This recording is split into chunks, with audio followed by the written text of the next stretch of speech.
Popşen. Sit. Şimdi ne zamanı?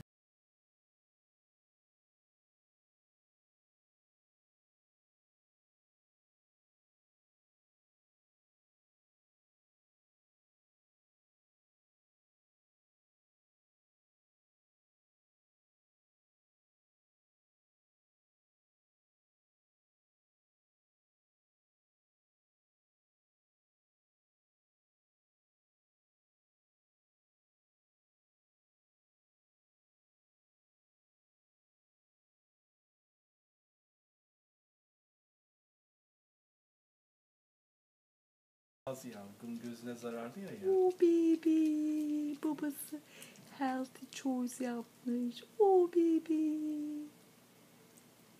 Oh. Küçümenim benim.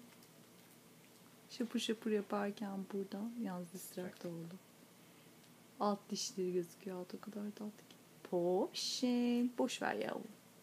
Ben yemeğe devam et. Distraction gördüğün gibi 2 saniye sürdü ama gardını aldı kapıya bakmak için. Sallanacak kamera diye. Biraz sonra.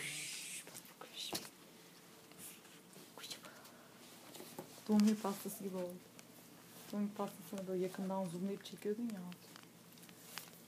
O çok hasta. Yavrum nasıl zevk alıyor. Altı nasıl boncuk. Parlak parlak gözler. Hasta olacaksın. Canım.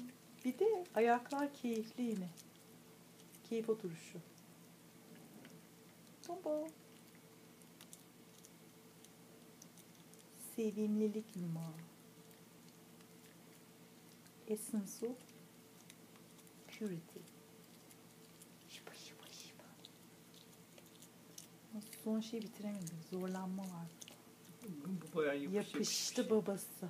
Yapış çıkaramıyor onu diyeyim. Yani mücadele ediyor ağzında. Bak orada ufacık bir parça var. Son.